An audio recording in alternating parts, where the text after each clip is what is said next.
It's Saturday. It's Geordie, Pete Redding. It's Hollywood Balls. It's the football app. It's a whole weekend of sport. Actually, really looking forward to this weekend. So excited. It's a massive weekend for us all. I can't wait for Sunday because that's when the main event is. Yes, finally, it's the last episode of Line of Duty.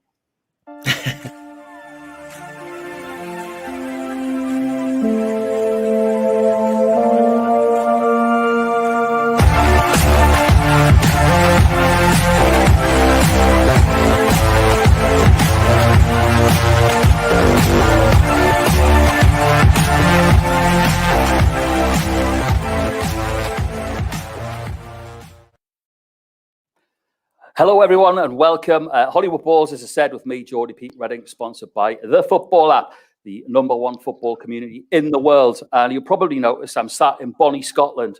I'm actually sat in the stadium of Livingston FC, who have a massive game later today against Aberdeen. Why am I at Livingston? All will be revealed later when we speak to the one and only Mr. George from TFA. And, of course, Super Kev is with us in the house, as always. We'll be getting on to a bit of Arsenal later on, but it's a massive welcome and a return to Hollywood Balls for the one and only John Salako. John, how are you?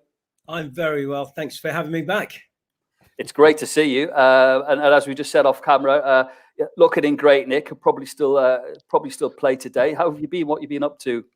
Oh, it's been a crazy year, hasn't it? It's just really just keeping our heads down. Sort of enjoyed it. You've got to get on with it. Try to exercise. Try to keep focused. Try to stay positive. Lots of walking. Lots of cycling. Yeah, missed my golf, back playing again, which is great. So the weather's picked up, which is lovely. I mean, it was a horrible winter, and then the last few months have been quite hard, I think, for everyone all around. But there is light at the end of the tunnel, which is great. And of course, football fans back. Great to see football fans back at Wembley. For the League Cup, and can't wait for fans just to get back to normality.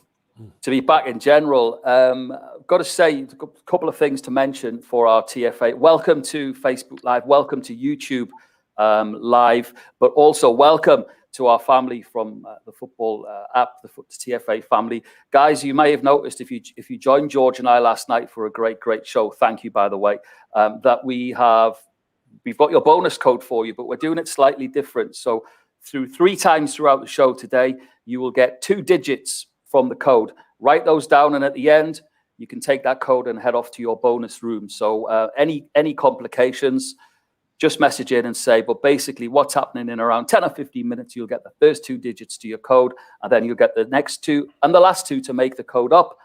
And there you have it. Off you go and get your bonuses. Okay, now that's cleared up. So our special guest today, John, we've chatted before, and it's fascinating. I've just had so much interest from Crystal Palace fans, obviously. Alleged there, and we've actually got a new segment on our show today, which is the fans section, where we've got some questions from Crystal Palace supporters for you. But I just want to say, we talked before, and football's always played a massive part in your life, hasn't it? Oh, absolutely. I played football from as long as I can remember. I had 2 older brothers, and they used to grab me and stick me in goal, and then they used to sort of smash balls at me. But it stood me in good stead because, back in the day, Kevin's a bit younger than me, but obviously when we only had 3 subs, you didn't have a keeper on the bench. Nigel Martin got sent off, and I had to go in goal. Really? It was the scariest thing ever. The goal was massive, and we're playing against Wimbledon, Kev. There was Fash. Oh my God! You go a goal against Wimbledon. All the best of that. Corner, seriously. My God! I got a new understanding of how hard it is to be in goal and how intimidating it was. I felt so tiny, but great experience. But I was very lucky. I played all sports. I tell the kids now, play your sport. Kids getting at academies at 6, 8 now. Play your rugby, play your cricket, do your athletics. Be all round. Spend time with your mates, get strong. I think.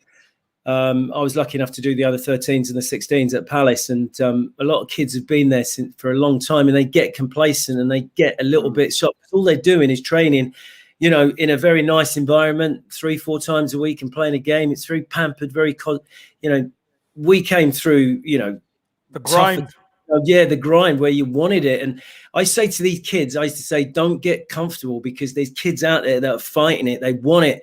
you know, they are, you know, they really know what it's about. And because you've got the tracksuit at the moment, and it was one of the most devastating things, is letting kids go at 16. You know, it really does knock them. But I say to them, this isn't the end, it's the beginning. And it might pick you up again. And it's the ones that go again that, you know, find their rewards.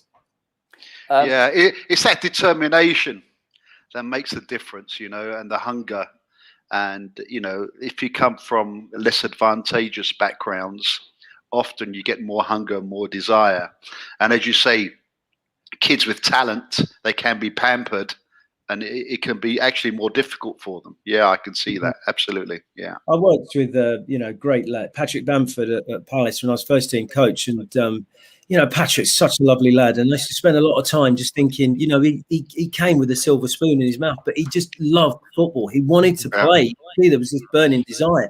And I used to say to him, look, at the time, I think we had Fraser Campbell, Dwight Gale, you know, Connor Wickham, you know, big, you know, they were big, strong lads, and they was, you know, you've got to get something about you, you know, get that little bit. Get physical, you have to. I mean, Kevin, you always had that. You know, you probably worked really hard at that as well. But you know, you could look after yourself. Yeah. You know, aggression isn't about going and knocking people out or, you know, getting in people's faces. The aggression is being able to hold defenders off and to get across them, to get up and dominate headers. And Patrick's got that yard of pace again, you know, and that's all like Gareth Bale went and did it, you know, when, you know, if you really want it enough, and Patrick just has amazed me, and he's a tremendous season he's having at Leeds. And, but again, predominantly, George, just going back to what you said, I think a lot of kids that come through at football, I know it's a working class game, but it really is one that if you've got that eye of the tiger, you've got that determination in your head, you're going to make it. And you do need to have that. And you need to have that. And you need to have that determination. Writing was the best one, Kev. I mean, you worked with him. When he came through, it was, you know, I just saw the hunger, the desire, the passion, the enthusiasm to want to be a footballer. You know, every day. Did you see what Romario did? Did you see what Ronaldo did? We'd be spending hours practicing. Grab Nigel Martin, grab Wrighty, grab me, grab Richard Shaw. Come on, let's go and, you know, I'm going to take that's why on. You got good. That's why Palace improved so much. You guys were dangerous, man. It was incredible, but you know, we weren't intimidated either. I was saying about, you know, Wimbledon were bullies, weren't they? They're really snarling, and you know, Wisey was horrible, and you know, they could play. You know, Scales at the back, Phelan, you know, Robbie Earl. They had some good players. I mean, Wimbledon of that time, they didn't get the credit they deserved, right? They were just labelled as a dirty, you know, provocative team, which they were. But that was their choice because they could play. Wisey was a good player. Many good players. Many good players. This is what we're talking about. If you're talking about the Super League coming in, right? That is the story. You're not going to get a Wimbledon coming through from Division 4 up to the top flight and then coming in and say, what? Exactly. Have some of this. But John, what I will say, you know, saving. That's the sort of stuff that I think that's what stirred up the emotion in the last couple of weeks of this Super League. I agree. Because it just takes away, you know, it was almost like a closed shop. It's a closed shop, isn't it? Selling our culture, the soul, the very essence. Because football isn't about it's not something it's tangible. It's why it's the greatest game in the world. It's why you know, people love it, because there are the ups and downs. And you know, how many times do we say commentating on football, you couldn't write this script? You can't make it up. True. You know, watching Man City in the week playing against Paris Saint-Germain, them imploding second half. You can't write that. No, you know, Chelsea now, you know, obviously, you know, Man United having a great run, and Chelsea and seeing the England club doing so well in Europe again. I mean, we could well have Man United, Arsenal would be great, and then and Chelsea obviously play Man City in the Champions League. It just, you know, it's great, isn't it? Yeah, powerful. It's a beautiful game, man. That's why it's called the beautiful game. George's catchphrase, George. Something we're going to get onto later. I was just writing a press release for you and having a look at it, and I had to put that in. It had to, because it basically sums you up. We do have we've got a fan question for you, John. Crystal Palace fan based in Dubai. There is a huge Crystal Palace supporters club here in Dubai, by the way. They're always out watching the games. Really, really good guys. So here's your question. Hi John, Ben McBride here, long-term Crystal Palace supporter. Remember many great moments, you scoring from the halfway line at Forest and being an impromptu striker for that season. Memories of you also working in the travel agent at Selhurst Park when you did your knee. I came to see you when I was a young'un. My question would be, what was the spirit like in that squad, the 1990 season, when we had possibly our best ever season as a club? I've got some great memories of that season, as many Palace supporters have. What was it like in the camp? Cheers, mate. Oh, cheers, Ben. It's like, that's what it's about, isn't it, Kev? It's, looking back and, it's funny when you're playing, you get towards the end of your career and it gets a little bit more precious. But as time goes on, it just becomes all that more precious to you, doesn't it? When you look back and Ben, a fantastic time. And the best thing was you had a group of players that were coming through looking to make something of themselves. There was no superstars. There weren't any egos. There was no real history, because I think one of the things Steve Coppell did when he first came in, and it was amazing, he came in at 28. He was one of my heroes, probably the hero, playing for England, Man United, running up and down the line, but a very quiet guy. But what he had to do was to clear out the old guard. Obviously greats like Jim Cannon, who'd played 600 games, but he was a big, dominant force in that dressing room. And I think that's one thing that Steve spotted straight away. He wanted to just get the old guard out. And it was a bit harsh. I remember, Jim wasn't happy when he left. But a lot of those players, he needed to do that and get a fresh start. And then he brought in Brighty from Stoke. Righty came and fell into that group. Jeff Thomas, John Pemberton came from Crewe. Andy Gray, he came from Dulwich Hamlet, and you had people like Finnegan at right back, and myself and Richard Shaw were brought back on loan back into the came back in. Andy Thorne and Eric Young signed from Wimbledon. We brought in that bit of Wimbledon spirit, and we went and got Wally Downs. Yeah. So we did tap into that Wimbledon spirit. We went and brought that, and obviously we bought the first £1 million goalkeeper, Nigel Martin. But lovely lads. But Ben, going back to your question, it was such unity. Everyone was together. We worked hard and we wanted to make it. We wanted to go out there and show the world, what we were about. But as a team, we were a collective. And what Steve did is he put round pegs in round holes. I mean, he taught us we had very specific positions. We couldn't go out there and outplay teams. We had to be solid, disciplined, organised, and then rely on, set pieces, Righty getting on the end of something, me sticking one on the back onto Mark Bright's head. That was what we were. Andy Gray scoring a penalty, or a free kick. That is a lot of what we did. Was nullifying the opposition. When you go to Arsenal, I mean, I can remember being on a coach going to Arsenal and be like, please let it only be 5 today. Honestly, someone call the police because there's going to be beating going. This. Amazing. Someone call the police, tell them there's going to be a massacre going on in about half an hour. No, it is. We'd be sat in the tunnel. That Old Trafford tunnel where the whole coach used to go in the tunnel. Yes, yeah. We'd be sat there. What can they do if we don't get off? They can't. That's great. It was funny because we used to laugh and joke about, but in reality, what it was that team had a belief that they were just as good and we had a right to be there. Yeah. So, that's what that team had. And that team finished third in the top flight. Yeah.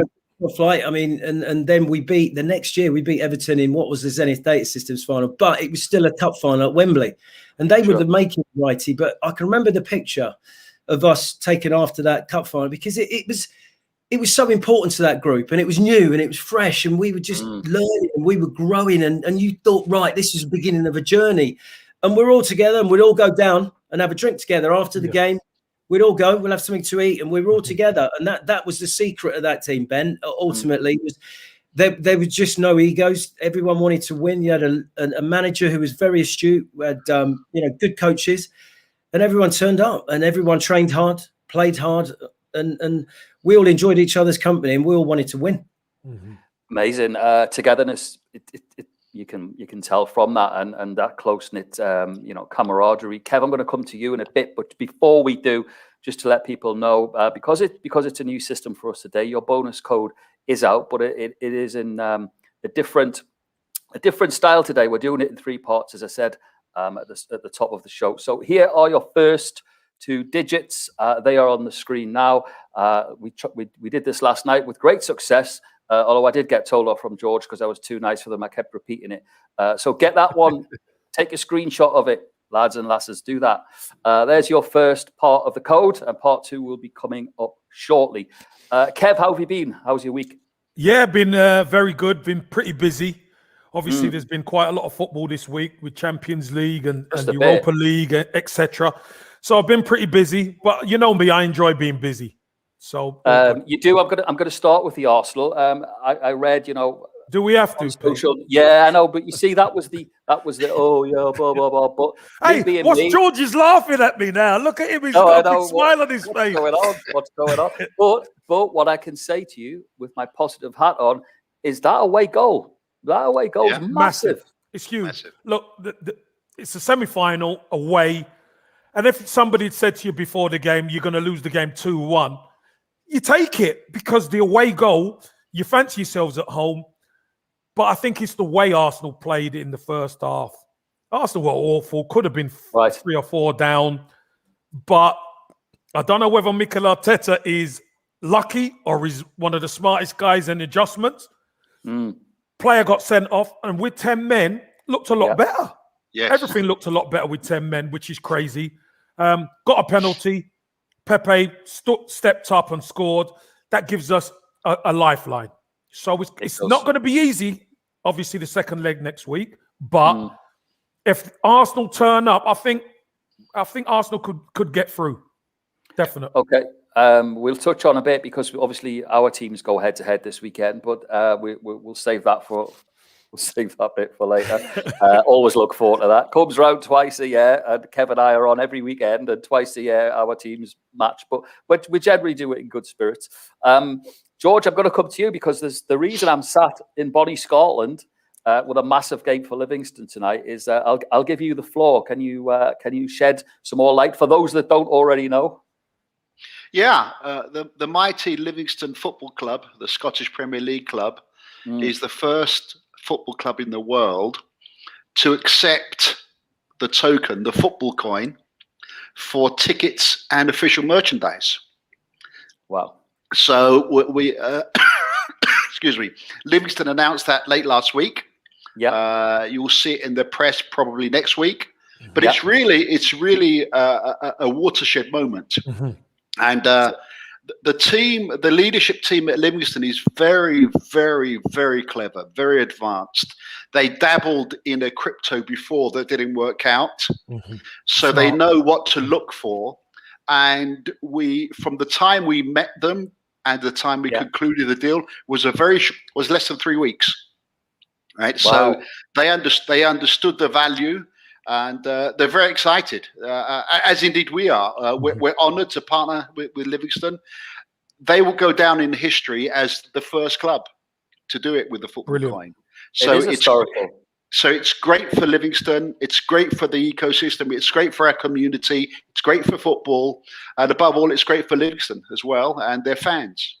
I've got to say, speaking of fans, George, we had a guest on last night, an absolutely fantastic young man by the name of Daniel Adaja, who played for the Nigeria under 17s in the 2016 African Nations Cup, currently playing his trade in Sweden, was our guest last night on our Football Dreams episode. And literally afterwards, he was like, I need to join this football community. So for the fans, in layman's terms, or Geordie terms for me, so basically, I'm a member, obviously, and I have my points, which I earn and invest in. So now that Livingston are on board, I could basically go to Livingston and watch the game and use my points to get tickets for the match and a scarf and a home top and all of that, right? Yep, exactly right. That's exactly right. You could do that. You could buy TFC from exchanges, do the same, because fans will want to get behind their club and there are economic incentives for the club and the fans to do that. So it's a win-win situation. But we had a great session last night, again, as you say, with Daniel, I thought. Again, we seem to be always migrating a lot to Africa, right? Yes. And we're going to do a lot more in Africa. And we'll have an announcement for you next week for Africa as well. That'd be very interesting. Fantastic. Couple of shout outs I've got to give. I've got to say happy birthday to Marcia. Marcia listens to the show regularly. She's a massive Spurs fan, George. So in good company there. Hope you have a great Hello, day. Marcia. We love you. At least I do. I can't speak for these two. If she watches, we love her. If she watches, we love her. Also, another, I don't know, it must be a trend. George, you're setting a trend. But I've got to say a big shout out. You'll either watch it on Rewind tomorrow or if he's live with us today from Idaho in the USA, is Troy Lambert. And Troy's a massive Spurs fan. He's also an author of the latest Spurs book, which I no doubt will be speaking to George about after to get him his copy. So hi to Troy, hi to Marcia. What a great show we're having. It's Tottenham heavy so far, George. We can't say anything else. Guys, the first part of the code has been out. The second part of the code will come. That's not the complete code. So listen at the back. Okay, moving on. Kev, got to come back around to you. We talked about Arsenal there, but what about, I've got to come to you and then John. What about Man United? What a performance against Roma. Look, when United go into this game, you think to yourself, Roma are a decent side.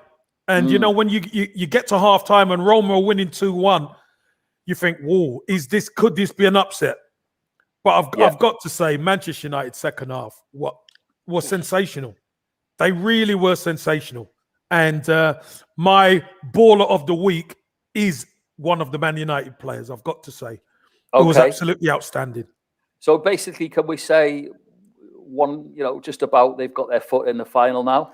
So it's well, let's put it this way. Roma have to win by 5 goals clear. It's not happening. Okay. It's not happening. We said something similar about Newcastle last week, and I was like doom and gloom. And Kev, you said never ever say no in football. That's right. John, did you catch the Man United game? I did. I mean, it's an interesting game, Impressive. really. I thought Roma started very well on, attacking wise.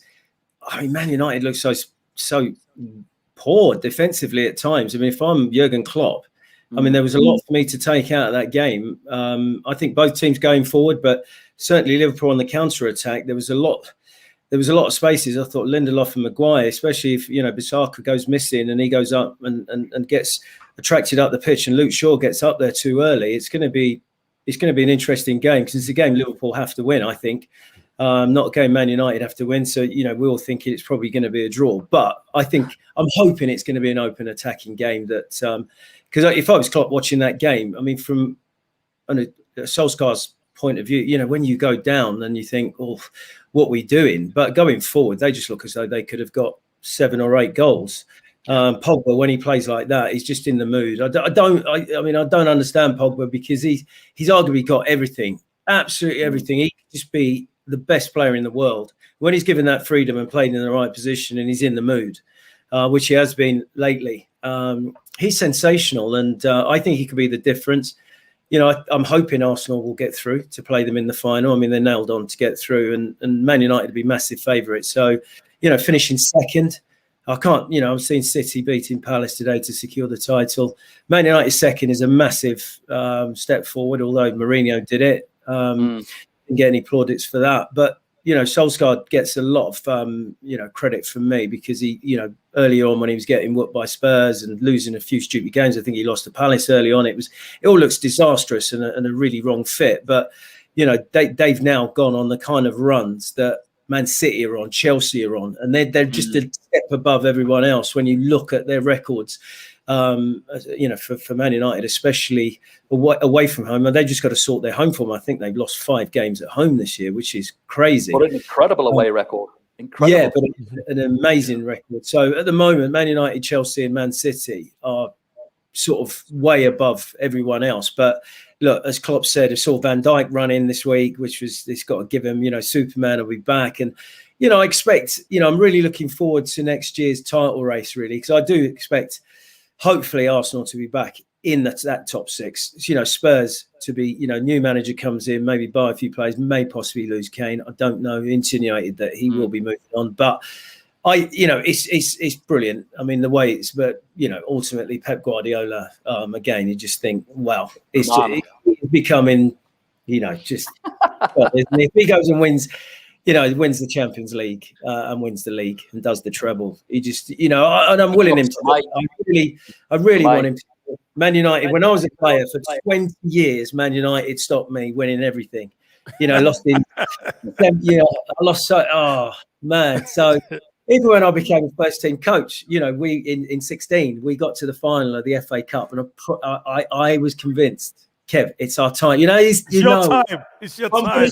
I'm going to get some revenge. I'm going to be my time. No. And you know, Jason Punchin scores, and we're like, wow. I mean, it's Pards. Pards did his little jig. What? I mean, for the fans out there, please write in and tell Geordie Pete what was Pards doing in that? That jig? That jig, please. What a Palace fans do. It's still one of the most popular memes in the football world. Someone sent it to me the other day, actually, when literally, George, we've got this new hat for you because you love watching your La Liga, right? And when Madrid are playing and so on and so forth. So I've got to ask you, what were your thoughts on the Chelsea performance? Because you know we've looked there at the Europa League with Kevin and Arsenal and what have you. But wow, Champions League's really hotting up. I thought Chelsea were absolutely fantastic. Yeah, they got a good result, but they've got to be disappointed. How they didn't go 2 or 3 up. I mean, Werner, I feel bad for him. You know, he's a great player. He just can't put him away, man. I mean. They were fantastic, Chelsea. They should have won that game, but still, 1-1 away is a great score, right? It's a great result. Yeah. So I actually have them as favourites. I think they'll get through. Yeah, they'll get through. TT has done. He's pulled the players together. The whole squad is moving together forward as one. Nobody complains if they're not in the first 11. Yeah, I think they'll get through. Joe, it will be a lot different. Midweek, you watch and see. Madrid are getting some of their players back. Yeah, well, tell you it's going to be different. Yeah, obviously, you know, they get the big boy at the back. That makes a difference. I don't know. Will he make it, Kev? Ramos. Yeah. Will he make it? I'm not so sure if Ramos is going to make it, but I think the likes of Valverde. It's another week of Hazard being back. Do you know what I mean? It's really important that they get some of them bodies back. Yeah. But listen, look, when you got Benzema playing like he is, you've always got a chance, right? Yeah. He's on fire. He's so underrated, I think. He's so underrated, Benzema. He's not even in the French national team. I know. He's so underrated. But I do have Chelsea as favourites, if I'm honest. Yeah. The job we've got to go on, John. Has been nothing but sensational. I mean, I love what he's got. He's no nonsense, understands the game. Like, I mean, I think his understanding seems just off the scales, and he's fearless with the players. So, you know, they're solid at the back. You know, they tie it up. I mean, I feel Kevin. I mean, you tell me about, you know, Werner, because I mean, he misses some chances, and that's got to play in his mind. I mean, that's got to be soul destroyed. I don't know, but he seems very upbeat when I hear him speaking. Yeah. Look, he's gonna put a brave face on it, isn't he? You have to, because. You know, it's that centre forward ready black glow, like, you know what I mean? Yeah. It's not going to beat me. It's not going to defeat me. But you know you're missing chances. That's your bread and butter. You've got to take your chances, because you know what? No 2 games in football are the same. Real Madrid are going to watch the video. They're going to adjust. Yeah. And then, what do Chelsea do? Do Chelsea attack? Do they not? Werner could have put it out of their reach. I agree. What I will say, and you guys know this much better than I do, at least he's there to miss the chance, right? That's the first thing, right? Yeah. And it's a psychological warfare that he has with himself. He will beat it. Will it be next week? Will it be next season? Who knows? Probably. He will beat it, right? And it's all in the head, right? He's a very good player. But he's there to miss the chances. When he does, George, can he give Joe Linton a ring? Just, you know, if he's got a minute. How amazing is it that City and Chelsea are going to be in the Champions League final, hopefully, and they haven't got strikers? It's amazing. Yeah. Hopefully. I mean, so it'd be interesting what Guardiola and Tuchel do in the summer to remedy that. But it's absolutely mad, isn't it? But listen, but what I will say, and I don't hate me, guys, I can't resist this. We talk about this Super League and everyone getting upset. You know, having a big budget really helps, right? You look at City and Chelsea players. Of course it does. They've got 24 They've got the players. squads. Yeah, they've got the squads. They've got the big money, man. And with a good manager, it shows you it pays off. You look at all the clubs that won the Premiership title, with the exception of Leicester, it's all been City, United, Liverpool, Chelsea, right, in the last 15 years, you know? So that does make a difference. George, when your cryptocurrency takes off, right, don't go buying a Super League club. I'll just buy a wig, mate. They'll all be sitting on the platform anyway. I'll buy a syrup. That's all I'll He'd be rescuing Spurs. He'd be rescuing Spurs. I've got to say big hi to Chris Kinville-Haynes, who's listening in the UK. Chris is a former broadcasting partner of mine. Great gent. Lovely to know that you're in the room with us. Okay, you've had the second part of the code. Kev, looking at the Premier League, we've got it's the elephant in the room. It's Newcastle are hosting Arsenal, a resurgent Toon. Now, basically, doing what you said 3 weeks back. Those players came back, and boy, have they made a difference. Listen, Pete, if you've got a team and you haven't got weapons at the top end of the pitch who's going to cause a problem for the opposition, you can't win in the league, or you can't pick up points. You saw Newcastle just had to stay in the game last week against Liverpool. They stayed in the game. They scored, which I thought was a clearly legitimate goal from Callum Wilson. He couldn't even move out the way of the ball. Hit his arm. Unfortunately, they chalked it off. Tried to do Liverpool a favour. And then, Pete, I'm expecting some real love from you two guys, because we lent you Joe Willock, and he comes up with yet another massive goal for Newcastle. Doesn't play tomorrow. No, he can't play tomorrow because we can't have him beating us. But I mean, I think he's safe now, Pete. If I'm honest, I think he's safe now. The others have to go on a run like they've not gone on all season. It's not happening. I'm going to ask John about. Just so ladies and gents know, the last time I asked John Salako about Newcastle, we ended up, can you remember, John? We ended up in the Daily Mirror, the Telegraph, the Sun. I happened to ask John about why he didn't sign for Newcastle, and let us talk what we both got from the media following that. There was a big story.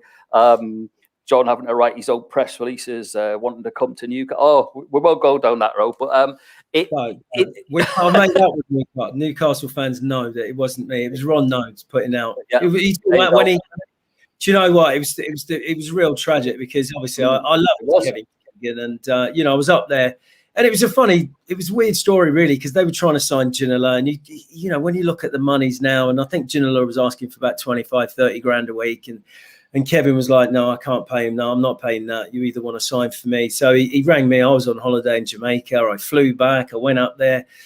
I was desperate to sign for, at the time, Rolf Fox, Les Ferdinand, Albert, the team was coming together. And, I remember lying, there thinking, this is my time. This is this massive, giant club. I was desperate to sign. And, in the end, it was the beginning of the end, really, because I think there was Sir John Hall and Kevin. There was, it was fractious, and there was lots going on in the background, lots of politics. And I ended up having to go back, and I ended up signing for Ron Atkinson at Coventry, but devastated. And Ron Atkinson put that press release, didn't he, saying John didn't want to move as far north as Newcastle. I'd picked out my plot on the estate. Yeah.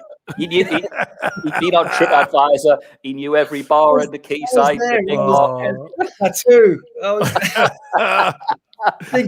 This is my time. Quality. Oh man, a great story, and it lasted, John. It lasted in the media. It was. Funnily enough, it was a year ago when we had you on Hollywood Balls, and we talked about that story, and it still gets brought up now. There are other games on. George, I'm going to come to you with the big game of the weekend is taking place in Manchester. Man United Liverpool, as John just mentioned before, it's a massive game for both because of the fact neither of them are going to win the league. But as John alluded to before, they're both going to be looking to sort of put a foot forward in next season's running, aren't they? Well, anytime Man United Liverpool play together, it's a massive. It's not a derby per se, but it's a massive derby, right? So it doesn't matter when it is in the season, it's a big game. I think Liverpool are desperate to do well because of their mediocre season by their own standards, that is. Yeah. I think it'll be a great game. I really do. Lots of passion. I think there'll be goals in that game. I really do. I do as well. Got to give another shout out to Simone Dobson. Simone is a legend. Kev, you know Simone. Yes, I she's do. leaving. Yeah. She's leaving Dubai. Mind you, she's having the longest leaving party I've ever known. In the I history bet of the she world. is. I think she texted me this morning and said, "I don't know yet. I might be staying another month. I'm not sure." Why not? What? Why not? So anyway, Simone, she's lying on the sofa nursing a bad migraine, I think we'll call it. So hi to you, big Newcastle fan as well as our Simone. A big thanks as well to Sun and Sand Sport for kitting me out today. We're going to be doing a lot more with them, and of course, the Euros are on the doorstep, and you'll have to stay tuned because we're going to be doing a lot. Hollywood Balls have a show coming up. Okay, we are going to get on to Kev, have I got the predictions? It's gone nuts. We've just got the best predictions this week. But believe me, it's unbelievable. But we are going to start with George this week for your Hollywood Baller of the Week, your hero of the week. Who is it? Kevin De Bruyne. I thought he dictated that second half. I thought he was outstanding. What a player. PSG are a great team. I thought City in the second half were absolutely incredible. Absolutely incredible. And the heartbeat of them was Kevin De Bruyne. Man of the match by far. Yeah, wonderful performance. He's my baller of the week. KDB. Great, good stuff. Guys, thanks. Keep the messages coming in. There's so many of you online. It's wonderful to see. If you would do me the honor of subscribing to the channel, I would be very grateful. John, have you got a Hollywood Baller of the Week, hero for the week for us? Well, if I was going to go De Bruyne, just sensational. You're absolutely right, George. You can play any team in the world and light them up. But for me, away at Real Madrid, Kante. Oh my God, the lad can run, he can pass. Yep. He must be a breath of fresh air to play with, and he was the difference for Chelsea. I don't know how many miles he covered. Just sensational, but he gets it. He seems to be everywhere, and he sets the ball rolling for them. He gives them the tempo and the class just to go and build on. So for me, the little man Kante. Awesome. He's a real, just a ball of energy. Kev, Baller of the Week. Yeah, listen, I thought about KDB and I thought about Kante. Both were outstanding, but I'm going to go for, as I mentioned previously, one of the Man United players. I thought Bruno Fernandez was absolutely outstanding. Scored 2 goals, was involved in another 3 goals. Yeah. Absolutely tremendous. He's been such a difference maker for Manchester United this season, and ever since he joined the club. And, he's propelling them to second in the table right now. And I think he could prove to be the difference against Liverpool, because I honestly think Liverpool are going to lose to Manchester United. I do. Wow. Okay. We're just around the corner from that. So interesting. I've just had a text from Joe Willock asking why he's not Baller of the Week. I'll leave that to you, Kev. He definitely can't be Baller of the Week this week. No chance. Not when we play you. Yeah. Absolutely brilliant. Okay, guys, you've had the first 2 part of the codes. It's not gold as they're not as organised as last night, George. Today's bunch, today's fans, whether they just got out of bed and they're a bit sleepy, but we'll give them the benefit of the doubt. So here is the last part of your code, SK. What I'm going to do is, because I'm kind and because it's Saturday and we're all in a good mood, I'll flash them again just before the codes. That is just before we finish the show. Okay, so it's on to predictions time. Literally had to limit it, Kev. We've had to limit it because I'm getting like 15,000 entries a week. We're going to be doing something with our friends from the Football app because there is a massive, one of the biggest things in that app, and I know it's I do it every day, is the predictions. So we're going to be linking the predictions from the app to Hollywood Ball Show. I think so too. Yeah, exactly. Now, Kev always asks, before we dive in and meet today's guests who are going head-to-head with our very special guest, John, and of course, George, What happened last week? Who won last week? No, I know who won last week. You don't need to tell me who won last week. Well, anyway, listen, she was on the phone yesterday and she said, look, I'll just put her on. Just a sec. Hi Kev, it's Alex here. I'm so sorry to say that after last week with all your bravado and everything and me not really knowing much about football since David Beckham left Manchester United, I did beat you by 2 points, and I know that's going to sort of really rankle you. I've said rankle, so that's where we're at. But if you ever need any advice in the future about football knowledge, despite being an ex-Arsenal and Everton player, then just let me know. I'll be really happy to help you, mate, because I'm actually an expert. So better luck next time. Brilliant. That's brilliant. That's brilliant. That's brilliant. I'll get you. So, John, welcome to the Madhouse. It's something that's taken extremely. You'll know, having played the beautiful game yourself. This just all we ask for is we give you 5 games, but boy, let me tell you, the amount of energy that goes into this is quite fantastic. Now we've got. Today's guests are Lee Cosgrove from Manchester.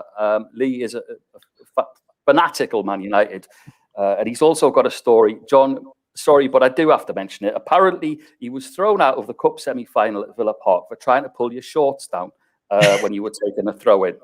There you go. That's his claim to fame. Lee's in. He's playing today, whether you like it or not. And also our Jace Edwards, big Everton fan. He's in. He got his one in time. He was in time. That's all I'm going to say. So Okay. we're gonna start with John because he's our guest. Predictions, please, John, for Chelsea Fulham in the London derby. 4-0 to Fulham. Yeah. You know what? Scotty Parker's done incredibly well, and just as I thought they were ready to push on and really give it a good go, as I did for West Brom with Big Sam, but they just fell off at the wrong time. Brucey, Burnley, Brighton, and Burnley, Brighton, and who am I missing out? They just all fell away. Sheffield United down at the bottom. Sheffield United. Sheffield United. Yeah, they just. I mean, Sheffield were sort of gone a long time ago, which I can't believe. They were sensational last season, weren't they? It was incredible. But as I say, Newcastle, Brighton, and Burnley have just sort of changed gear, and they've just used that know-how in the league, that quality of players to come through. But I fully expect Chelsea to blow Fulham away 4-0. Okay, George, what you got for us? 2-0 to Chelsea. 2-0 to Chelsea. Super Kev? I'm going in the middle of those two, my esteemed gentlemen. I'm going 3-0. Okay. 3-0 Chelsea. Lee, Salako, Botherer, Cosgrove's gone 2-0 to Chelsea. Jason's gone 3-0 to Chelsea. Okay, John, up next, your beloved Crystal Palace against Manchester City. All the best. I mean, the brilliant thing about City is they can put out 3 sides if they wanted to. So I fully imagine, Pep's lost a couple of games where he's tinkled and, he's changed the side just to cope with all the games they're playing, big games. But I fully expect them to do the job today. I'm going to go for City to win 2-1. Okay. I don't think it'll be as easy as everyone sort of makes out. But George, what you got for us? I've got Palace scoring 1 goal and City scoring 2 goals. 2-1 to City. Okay, Super Kev. 3-1. I've got 3-1 City. 3-1 to City. Okay, Lee, 2-0 City, and Jason's gone 4-0 to City. Okay, game of the weekend. Never mind Man United, Liverpool. Is it St James's Park? The Toon Army, John, are taking on Arsenal. Oh, do you know what? Arsenal, tough night against Villarreal, long travelling. Arsenal not great away from home. I fully expect Newcastle to win, but I'm just going to go. I'm going to go for 2-2. Okay. I can't see Arsenal winning, put it that way, but I'm going to go for 2-2. Okay. I just recorded that bit so I can edit it out when the repeat goes out. John, I'll be texting you. George, what you got for us? 1-1. Newcastle, 1-1. I fancy that. Okay, Super Kev. I'm going 2-1 Arsenal. Yeah. Pete. Yeah, 2-1. 2-1 to the Arsenal. Okay, Lee's gone 1-0 to the Arsenal. Jace Edwards has taken 2-1 to the Toon. To the Toon. 2-1 to the Toon, nice one. Mm-hmm. And 1-0. Yeah, Lee. always like Jace. Okay, Man United against Liverpool, John. Oh, come on. Do you know what? I've got 1-1 in my head, or 2-2, but I just think, again, these two just nullify each other, cancel each other out. I'm going to go for 1-1. Okay. George? I'm going for a crazy scoreline. Right. United to win 3-2. Okay, I'd take that now. That'd be great. Kev? I'm going United 2-0. Okay, United 2-0. And last game of the weekend, Man United, Liverpool. Lee, obviously 2-1 to his beloved Man United. Jace has gone for a draw as well, 2-2 in that respect. Okay, last game for us on this one is Spurs against Sheffield United, John. 3-0. Okay, 3-0 to Spurs. George, your beloved Spurs. 3-0 to Spurs. 3-0 confidently. Kev? 2-0 Spurs. 2-0 to Spurs. Lee's gone 3-0 to Spurs, and Jace has gone 1-0 to Spurs. So we will keep you updated on that. Just for anyone that was interested in the scores of last week, Alexandra, who knows nothing about football, got 5. Kev, who played professional football most of his life, he got 3. Just clarifying that. Okay. Good for Alex. I think Alexandra's fantastic. Yeah, listen, guys. Hey, she got lucky. I tell you, for God's sake, Jesus, listen, please. I now follow about it. Kev, I now follow Alexandra on Twitter. She's very funny, and I'm just waiting for any football recommendations. I will follow her. That's great. Well, listen, I follow her too, and I'm giving her pelters. Yeah, that's okay. We're going to get into what you guys have got on for the rest of the weekend and the week ahead. Before we do that, listen, guys, you've been very patient. So here, what we're going to do during this last couple of minutes wrap up is start, obviously, with the first part of the code, because some have missed some and some haven't. So there you go. There's your first part. John, what have you got on for the weekend and the week ahead? Not much. We're going to be watching lots of football. I'm playing golf on Monday, which I'm looking forward to up at the RAC. So we'll kind of hope the weather's nice, but probably just be out on the bikes with the girls and taking the dog for a walk and just enjoying the weekend. Enjoying the weekend. Kev, what you got on? Got Real Madrid tonight. I'm doing the Real Madrid game tonight. I'm doing the Toon Arsenal game tomorrow. And then I'm doing the Barcelona-Valencia game tomorrow night. And then in the week, I've got quite a few bits to do for Champions League. And then I'm doing the Arsenal game on the Thursday. And then I'm doing Sky Sports on the Friday. There you go. How about that for a week? Busiest man on the planet. Who are you doing the Toon Arsenal game for? For Astro Super Sports. Oh, right. Okay. Great. Yeah, no, very well. Great stuff. George, what have you got on? Contracts, Zoom calls, help the kids, revision with exams, watch football. Very busy. A special shout out, though, if I could, to all of our TFA community. They've been great, especially the guys in Scotland who are helping us. They're great as well. So, yeah. Indeed. And also in that busy schedule, we'll be, as I say, we're looking. The video element went well. It's lovely to have. So send your questions in for all of our guests, or George or Kev. It can be anyone. Send your video questions in, and we'll be looking at that. We'll be looking at doing the predictions tied in to our fantastic community. We'll also be releasing details of how you can follow us during the Euros as well. So that's it from us. Hey, just to let you know, you Toon guys, I'm doing the Astro Supersport, the game with Jose Enrique. Oh, wow. So, yeah. Awesome. Yeah. Awesome. So, I'm looking forward to that. Being seen in a black and white shirt, so that should be very good. Very good player. For that. Yes. Pete, before I close, on these shows you have many memorable moments. I can't think of one that matches the thought of being a goalie when you're not a goalie against Wimbledon in that time. I think, John, I mean, can you imagine a set piece? I Land mean, of the Giants, isn't it? He's looking. my God, those elbows. Flash was sharpening up his elbows. I know, man. Vinnie Jones. Oh, man. John, you're my new hero. How do you survive that, right? My God. Are those teeth real? They can't be, right? It's a tough score. Yeah. So John's my hero. He's my hero for that. Brilliant. That's what we love. Creating heroes on Hollywood Bowl, sponsored by the Football App. As I say, don't miss Line of Duty tomorrow night. Mother of God, it's the last one, or is it? That's it from us, guys. Thank you all. John, we'll have you back on really soon. Have a great weekend, everyone, and speak later. Lovely to see you, Kev. George, thanks, Pete.